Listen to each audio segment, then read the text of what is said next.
At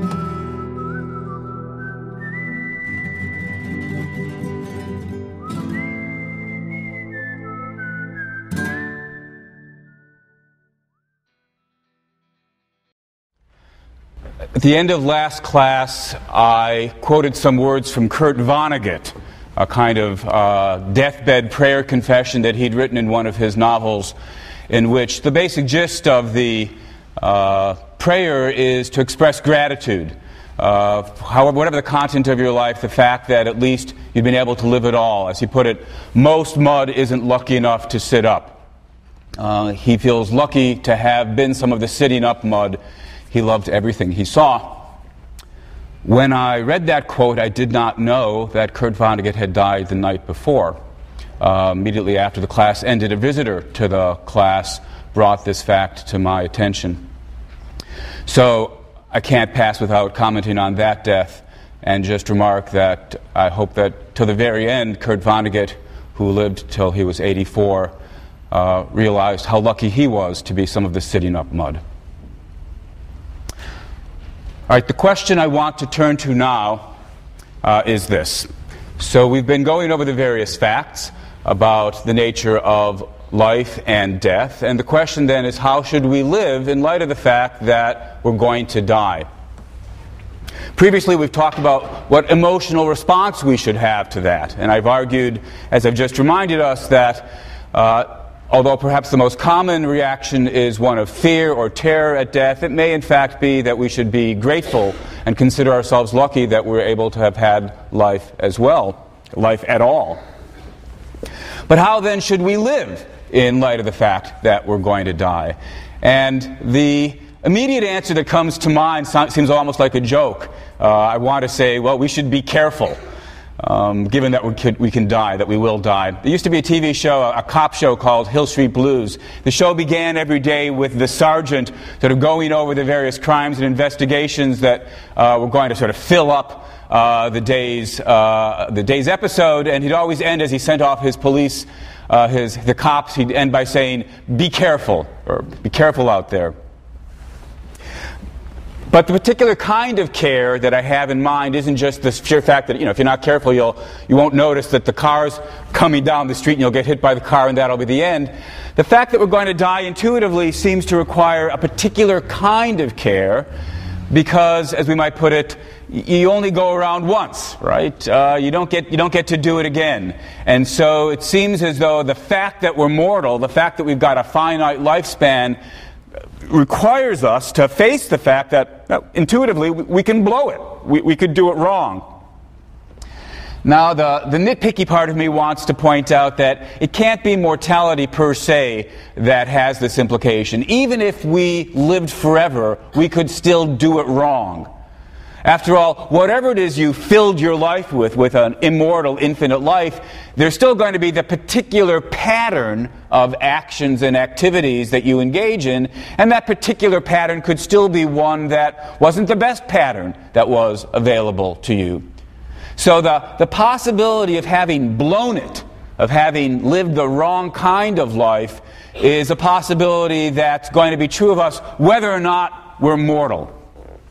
And yet, for all that, it seems as though mortality adds an extra risk, an extra danger of blowing it. Look, suppose we live forever, and just have a kind of simplistic example. You might say, imagine somebody who spends his eternity counting the integers, 1, 2, 3, 4, 5, 6.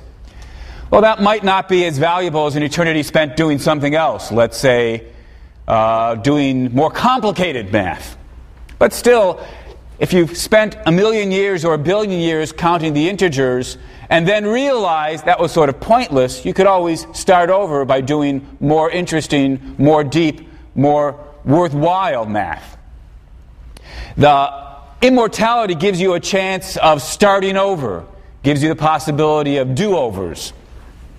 We might then worry that what's especially bad about death, the fact that we're mortal, is that it robs us of the chance of do-overs. But of course, that's not quite right either. I mean, even if you don't live forever, if you live 80 years or 100 years, you have the chance to reappraise your life at the age of 20 or 30 or 50 and decide you need to change course. So it's not exactly as though the possibility of do-overs disappears by death itself, via death itself. Still, the thought that death comes when it does seems to push us in the direction of thinking we've still got to be very careful, because, of course, given that we're mortal, we have only a limited period of time in which to do the do-overs. There are two kinds of mistakes, really, that we might catch ourselves in. We might discover, on the one hand, that we made some bad choices in terms of what we were aiming for. And on the other hand, we might find, even if we made the right choices in terms of our goals, we flubbed it in terms of actually accomplishing what we were trying to accomplish. And so we literally have to start over again and try again. So there's two kinds of care that we have to take. We have to be careful in our aims, and we have to be careful in our execution of our aims, because we have, as it were, a rather limited amount of time to do it over. Now, again, the nitpicky part of me wants to say, strictly speaking, it's not the fact that we are mortal per se that all by itself means we have to be especially careful. After all, suppose there just weren't all that many things worth doing, and suppose they weren't all that complicated, all that difficult to do well. Suppose there are only 5 things worth doing, and even if you couldn't necessarily do every single one of them right the first time out, at most it would take 2 or 3 tries. And by a try, I mean maybe an hour or 2. Well, that would be a pretty impoverished world that could only offer us that much. But after all, if that was the way the world worked, and we had 100 years, we wouldn't really have to worry all that much about being careful. We'd have plenty of time to aim for each of the 5 things worth having, and plenty of time to get each one of the 5 things right. 100 years of life would be more than enough. We wouldn't have to be careful. So it's not just the fact that we're mortal that requires us to be careful. It's the fact that we have a relatively short span of life relative to how much there is worth aiming for, and how complicated and difficult it can be to get those things and get them right. It's because of the fact that there's so much to do, and doing it properly, that we have to be careful. We just don't have enough time to sort of flail around, try a little of this, try a little of that. Somebody who lives like that may well find that the things they aimed for weren't really the best choices. You don't have to decide that these things weren't worth having at all, given the relatively short period of time we've got. We've got the extra burden of deciding what are the things most worth going after. And we have to face the prospect, the chance, that we'll look back and discover that we didn't make the best choices there. We aimed for the wrong things, not necessarily things that weren't worth having, but given the limited number of things we were going to be able to fill our lives with, in that sense, the wrong choices. And we may discover as well that we were not sufficiently careful, attentive in how we tried to achieve these things. Because it's not as though, although, given the way life is, you've got the chance for do-overs, you don't have time for a whole lot of do-overs. And so what death forces us to do is to be careful. An analogy that comes to mind here is a musician who goes into a recording studio. And look, he can start trying to record his songs to cut an album, and he may only have a certain number of songs in his repertoire. And so if he's got a long enough period of time, a month in the recording studio, he's got plenty of time, or she's got plenty of time, to sing a couple of songs. Maybe these wouldn't be the best things to record. Let's give it a try and we'll see. Didn't get it right the first take. Let's record it again. Let's try it a third time. Let's try it a fourth time. If you've got enough time, it's less pressing to get clear before you start or as you're going along, what are the songs I should try to record, and can I get it on one take, or at most two? But if instead of having a month in the recording studio, you've got only a week in the studio or a day in the studio, suddenly everything's much more pressing. Time is much more precious. You've got to decide early on just which are the songs that it makes sense to record. And yeah, there are some other songs, but these seem to be the better choices. And when you record them, you can't be as careless and inattentive as you try to get them down. You've got to try to get it right the first time, or at worst, the second time. That's, it seems to me, the situation we find ourselves in, not just given the fact that we die, but we might say, given how incredibly rich the world is, how many things it offers us, how many choices we have in terms of what's worth going after. But for many of these things, given how difficult they are to accomplish, although we've got the chance for do-overs, both in terms of changing our mind about what we should be aiming at and trying again for the things we have aimed at, we've got to be careful. The fact about our death requires paying attention. It requires care. Well, having said that, of course, the immediate question then is, all right, so I'm paying attention. I'm trying to be careful. What should I do with my life? How shall I? What should I fill it with? We've previously in the class talked about the possibility that being alive per se may have some value, but above and beyond whatever stand we take on that, it's certainly also the case that part of what adds to the value of our lives are the contents of our lives. And so we need to ask, well, what kinds of contents should we try to fill our lives with? Now, I won't try to answer that. To ask the question, what are the things really worth going after in life, is to come up to the edge of asking, well, just what is the meaning of life? What's really worth going after?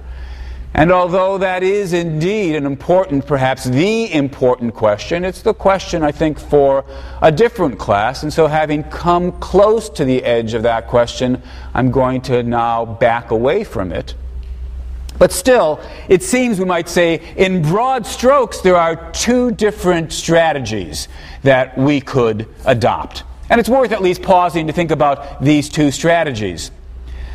Strategy number one says, given that you've only got a finite amount of time, actually, the basic underlying thought behind both strategies is just this: haven't got much time, pack as much as you can into life. Pack as much as you can in. But there are two basic strategies about how do you put that idea to practice. And strategy number one says, given the dangers of failure if you aim too ambitiously, you should settle for the kinds of goals that you're virtually guaranteed that you'll accomplish. The pleasures of food, company, sex, ice cream. One of the paper topics asks you to reflect on the philosophy, eat, drink, and be merry, for tomorrow you die. Well, that's one of the strategies, right? We're going to be dead tomorrow. And so, while we're here, let's try to pack in as much as we can by going for the things that we've got a very high chance of actually accomplishing.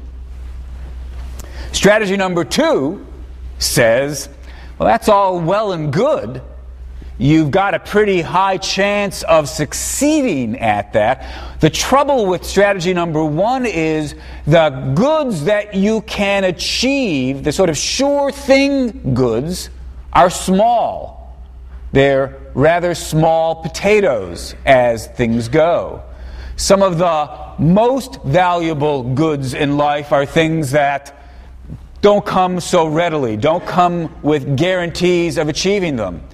You might want to write a novel, compose a symphony, or for that matter, marry and raise a family.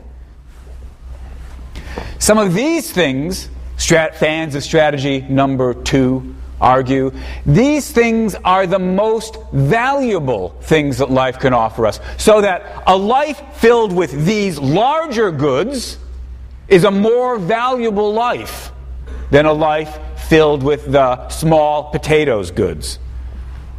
I suppose fans of the eat, drink, and be merry strategy don't like to call those small potatoes goods, but that's the kind of language that might be offered by fans of strategy number 2. And it seems to me that as a claim about which life, if only you had it, if you had a guarantee, if God were going to say, look, which life do you want? I promise you'll get it. The life filled with food and drink, or the life filled with accomplishment, perhaps most of us would say, well, it's the life filled with accomplishment that's the more valuable life. The trouble, of course, is the life with the greater accomplishments, the life aiming for greater accomplishments, is also a life with a greater chance of failure. You aim for writing the great American novel, and 10 years later, you still haven't finished it. And 20 years later, you decide you don't have it in you to write the great American novel. You try to produce a business, and it goes under. So, what's the right strategy to take? I suppose many of us would be inclined to say, well, the third strategy, there's a third strategy that's the obviously right thing to do, which is get the right mixture. Aim for a certain number of, what should we call them, large potatoes. Aim for a certain number of the large accomplishments, because if you do manage to get them, your life will have more value. But also throw in a certain sprinkling of the smaller things where you're at least assured of having gotten something out of life. Well, that's all well and good as well, but it just now brings us to the next question. What is the right mixture after all?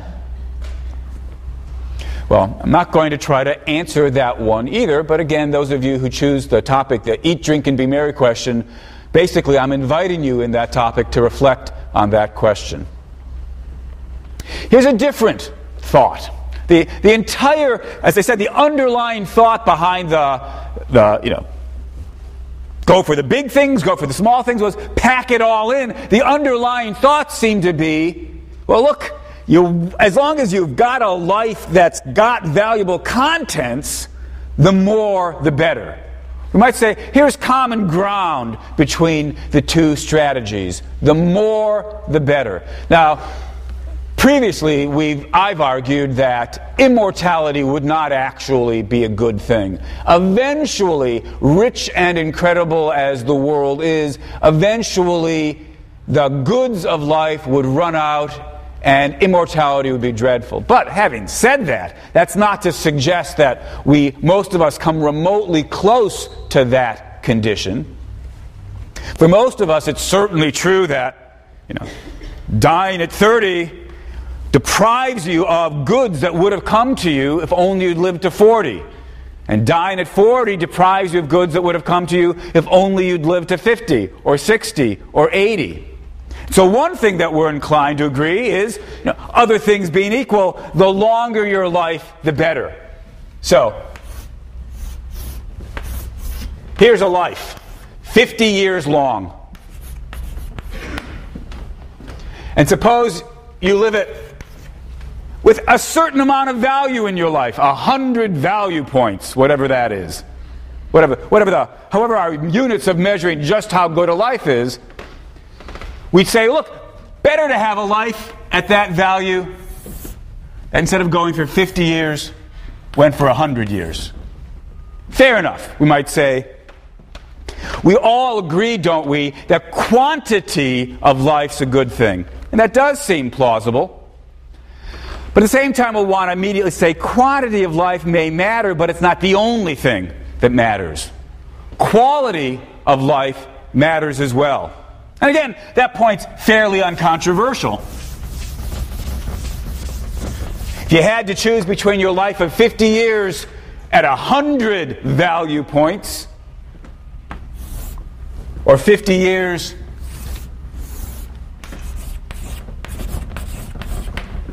at whatever that is, 130 value points, you'd rather have the second life. The length of life isn't the only thing we care about. The overall quality of your life is something we care about as well. And this, of course, is another topic that we've talked about previously. Just what is it that goes into making a life better than another? So we now sort of see, summing it up, got to pay attention to quality, got to pay attention to quantity, or duration. Of course, the reason I just corrected myself is because you might say, if you want to think about it mathematically, it all is just a matter of quantity. As long as when we measure quantity, we bear in mind we need to measure not just the length of the life, but the height of the box. So the area of the box here is 50 times 100 units. So whatever that is, that's 5,000. Going to get another giggle here, right? Sort of imagine a little unit. It's a quality, 1 unit of quantity, 1 unit of quality for a year. So it's a quality year unit. Whatever it is, 5,000 units. Here, 6,500. Might say, look, we can capture the thought that the duration of your life matters, the quality of your life matters, by multiplying the two together. And without getting hung up on the numbers as though there was any kind of precision here, the underlying thought's fairly clear. The area of the box represents the overall quality, the overall quantity that you've managed to cram into your life in your 50 years. And we could start measuring different kinds of lives. We might start worrying about, well, look, suppose I could live 50 years at 130, or I could live, whatever it is, 100 years at some other number that's a little bit less. We might say, oh, less quality, but longer quantity, longer duration, more valuable life filled in that last box. We see how it goes.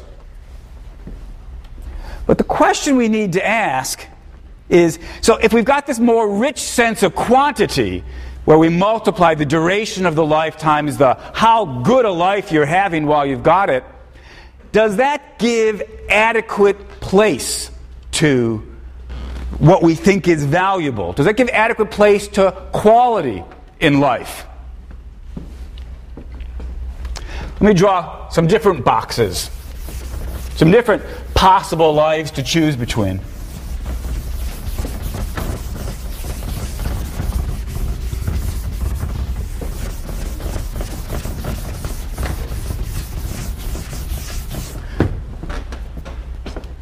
Just get the...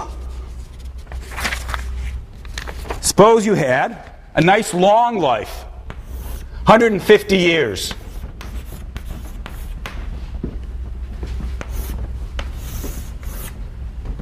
Again, just for the sake of concreteness, we assign it 50 quality points.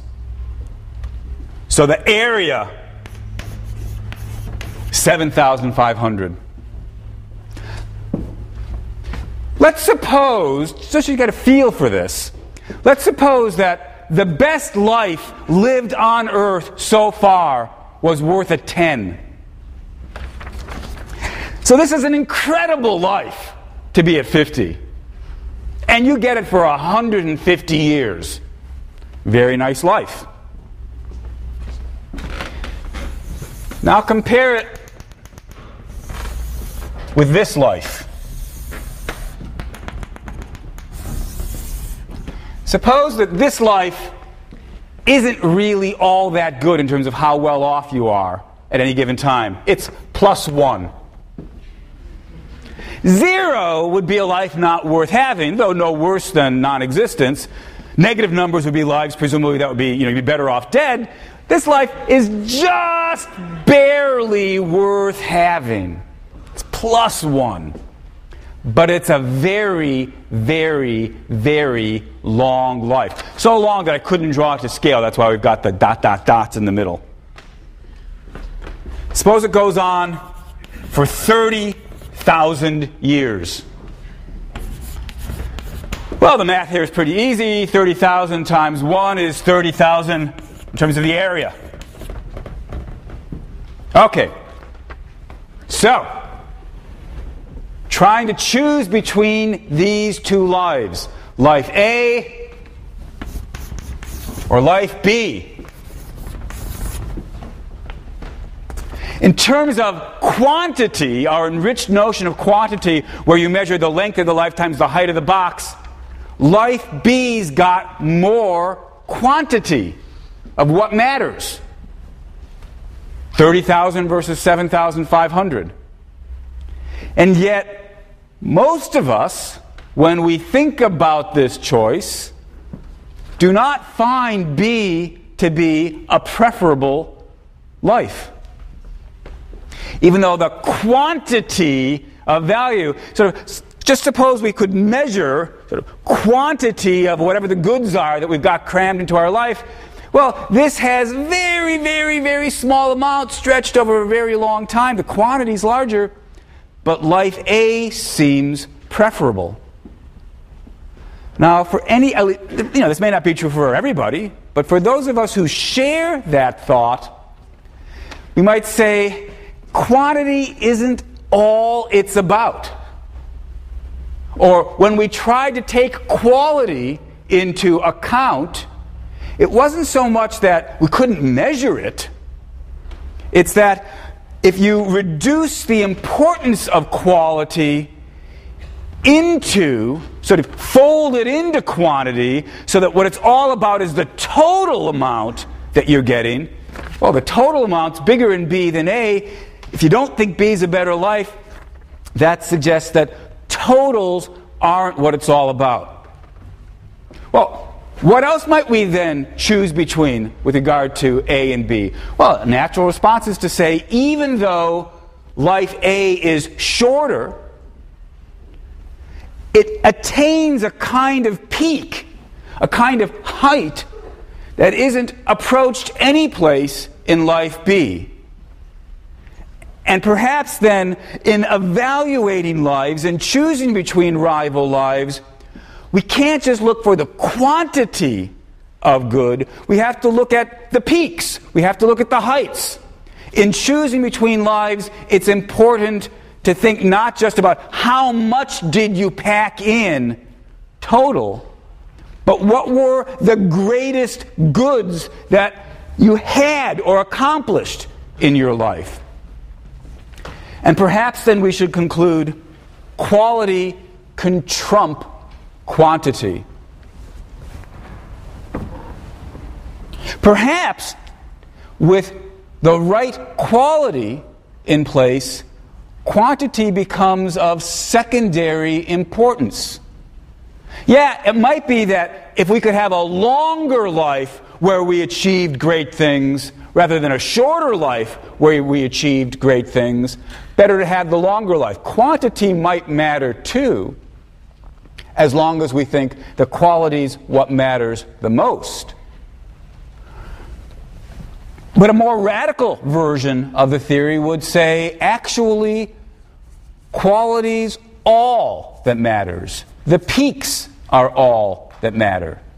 That, at any rate, is the position that gets expressed by Holderlin in the poem To the Parquet, to the Fates. That was in one of the essays I've had you read, but let me read that now. To the Parquet. A single summer grant me, great powers, and a single autumn for fully ripened song, that, sated with the sweetness of my playing, my heart may more willingly die. The soul that, living, did not attain its divine right cannot repose in the netherworld. But once what I am bent on, what is holy, my poetry is accomplished. Be welcome, then, stillness of the shadows world. I shall be satisfied, though my lyre will not accompany me down there. Once I lived like the gods, and more is not needed. Holderlin is saying he doesn't care about quantity at all. If he can accomplish something great, if he can ascend to the heights and do something great with his poetry, that's enough. Once he's lived like the gods, more is not needed. So in thinking about what we want to do with our lives, it's not enough to have the kind of theory that we've begun to sketch in previous weeks, where we think about what are the various things worth having in a life. You also have to address this question of quality versus quantity. Is quality only important insofar as it gets folded into producing greater quantity? Or does quality matter in its own right as something that's worth going for even when it means a smaller quantity? And if quality does matter, does quantity matter as well? Or is indeed quality all that matters? Is Holderlin right when he says, once I've lived like the gods, more is not needed? Now Holderlin, I imagine, in thinking about why that kind of life is the best kind of life he could aspire to,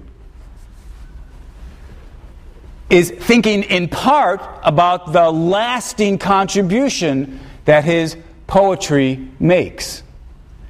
There's a sense in which, when we think about having done things like that, we feel that we attain a kind of immortality.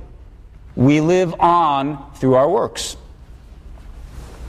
And so the next question I want to turn to, and sort of thinking about strategies of how to live in light of the fact of, in terms of facing our mortality, is, well, maybe a kind of immortality is worth going after. Or maybe at the very least we can take a kind of comfort in thinking that we have or can attain a kind of immortality. I emphasize the word kind, of course, because, strictly speaking, if you live on through your works, it's not as though you are literally living on. It's semi-immortality or quasi-immortality. I suppose people who don't believe in it would prefer to call it pseudo-immortality. Actually, this reminds me of a joke. Here's a Woody Allen joke. I don't want to be immortal through my work. I want to be immortal through not dying. Well, as you know, previously I've argued that genuine immortality, unending life, would not be a good thing. But still, many of us aspire to this kind of semi-immortality. And actually, it can take, I think, again, two broad forms. Sometimes people want to say, there's a sense in which, although it's not as though you're literally living on, there's something like that going on insofar as a part of you continues. If I have children, then literally some of my, in my case as a male, one of my cells continues. And then their cells continue in their children, and their cells continue in their children. If you think of an amoeba splitting and splitting and splitting and splitting again, part of the original amoeba could be there for many, many, many generations. Some people take comfort in the thought that, literally speaking, a part of them will continue. If not through cells, through my offspring, perhaps at least my atoms get recycled, get used again. And so I get absorbed into the universe, but I never disappear. Some people take comfort in that thought. The German philosopher Schopenhauer thought that this should reduce somewhat the sting of death. He said, but it will be asked, how is the permanence of mere dust, of crude matter, to be regarded as a continuance of our true inner nature? And he answers, oh, do you know this dust then? Do you know what it is and what it can do? Learn to know it before you despise it. This matter, now lying there as dust and ashes, will soon form into crystals when dissolved in water. It will shine as metal. It will then emit electric sparks. It will indeed, of its own accord, form itself into plant and animal, and from its mysterious womb it will develop that life about the loss of which you, in your narrowness of mind, are so nervous and anxious. Well, that's a very moving passage, but I have to say I don't buy it. I don't find any comfort at all in the thought that my atoms will still be around, getting reused into something else. So this first kind of semi-immortality, where you take comfort in the thought that literally there are parts of you that will continue, this strikes me as a kind of desperate striving, desperate reaching for straws, perhaps in Schopenhauer's case, leading him to delude himself into thinking, oh, it's not so bad that I'm going to die soon. At least my atoms will still be around. Doesn't work for me. There's a second sort of approach, though, where it's not so much that you're supposed to be comforted by the thought that your parts will continue to last after you, but that your accomplishments will continue to last after you. Hölderlin writes poetry, which we're still reading some 200 years later. You can write a novel, which can be read for 20 or 50 or 100 or more years. You might make some contribution to math or philosophy or science, and 50 or 100 years later, people could still be talking about that philosophical argument or that mathematical result. You might have other kinds of accomplishments. You might build a building that will last after you. Stonecutters. I've read interviews with stonecutters who take a kind of pride and comfort in the thought that long after they're gone, the buildings that they helped build will still be there. You might try to build a company that will last after you die. Or, for that matter, you might take pleasure and comfort in the accomplishment of having raised a family. Here, not so much the thought that some of your cells are in your offspring, but rather the thought that to have raised another decent human being is a non-trivial accomplishment, something worth having done with your life, and that accomplishment continues after you are gone.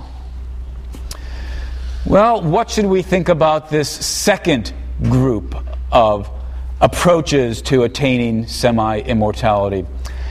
I've got to say that I'm of two minds when I think about them. Unlike the dust and the atom stuff, where I just think you're deluding yourself, I find myself drawn to this second set of thoughts. I find myself tempted by the thought that there's something worth doing about producing something that continues for a while, that it's significant. And even if my life here on earth is a short one, if something that I've accomplished continues, my life is the better for it. That's Hölderlin's thought, I suppose. And it's a view that appeals to me. I suppose it explains in part why I write philosophy, in the hopes that the things I write might still be read 20 years after I die, or 50 years, or if I'm so lucky, 100 years after I die. Well, in certain moods, perhaps in most moods, I'm drawn by that thought, but in other moods, I've got to confess, I'm skeptical of it. I remind myself of Schopenhauer writing his little passage, his Ode to Dust, and I find myself saying, just like Schopenhauer was so desperate that he deludes himself into thinking, oh, it doesn't matter that I'm about to turn into dust. Dust is really, really important. I'm just deluding myself as well when I think there's something grander, something significant, something valuable about having made an accomplishment, having achieved something that continues beyond me. So in certain moods, at least, I find myself thinking that I've just deluded myself. But that's only certain moods. And at least most of the time, I find myself in agreement with Holderlin. Not necessarily in thinking, quantity doesn't matter at all. To have written, one great work is all you need, and more great works doesn't add anything. That strikes me as going too far. But at least to have done something significant that abides, that does seem to me to add to the value and significance of my life. Well, let me mention an entire different approach. I'm going to give very, very short shrift to this last approach, but it's probably worth mentioning as well. The entire assumption of all the lines of thought that I've been discussing so far today have in common the underlying belief that the way to deal with the fact that we live and then we're dead is to try to make the life that you've got as good as possible, as valuable as possible, to pack as much into it as you can, even though there's room for disagreement about what's the best strategy for doing that. The picture is one in which we say, we can't do anything about the loss of life. So the right response is to make the life that we've got as valuable as it can be, to see it as valuable as it can be. But there's a rather different approach. That alternative approach says, yes, we're going to lose life, and that's horrible, but it's only horrible insofar as you think of life as something that it's bad to lose. After all, if we were to decide that life wasn't really a valuable gift, if it wasn't really something worth embracing and something that we could turn into something full of value, then its loss wouldn't actually be a loss. That's a point we've seen before, right? The central badness of death is explained in the deprivation account. You are deprived of the fact that you could have had more life that would have been worth having overall. But if life isn't worth having overall, then its loss is not a bad thing, but a good thing. The trick then isn't to make life as valuable as it could be, but rather to come to recognize that on balance, life isn't positive, but negative. I know that what I'm about to say has a kind of classics illustrated simplicity to it, and it's a bit of an over-exaggeration, but in gross terms, we might say, the first general outlook that life is good, and so the loss of it is bad, and so the answer is make as much of it as we can while we've got it. We might say that is in broad strokes the Western outlook. And in broad strokes, the notion that life isn't really as good as we take it to be, but is in fact bad overall. Perhaps it's oversimplification to call it the Eastern outlook, but at least it's an outlook that gets more expression typically in Eastern thought than in Western thought. Foremost example of this second outlook is, I suppose, Buddhism. Four noble truths in Buddhism. The first noble truth is that life is suffering. Buddhists believe if you think hard about the underlying nature of life, you'll see that every place there is loss, there is suffering, there's disease, there's death, there's pain. Sure, there are things that we want and if we're lucky, we get them, but then we lose them, and that just adds to the suffering and the pain and the misery. On balance, life isn't good. First noble truth, life is suffering. And so, armed with this estimation, what Buddhists try to do is to free you from attachment to these goods, so that when you lose them, the loss is minimized. And indeed, Buddhists try to free you from what they take to be the illusion of there being a self. There is no me to lose anything. Death is terrifying insofar as I worry about it being the dissolution of myself. If there is no self, there's nothing to dissolve. It all makes sense, and I have tremendous respect for Buddhism. It all makes sense given the thought that life is suffering.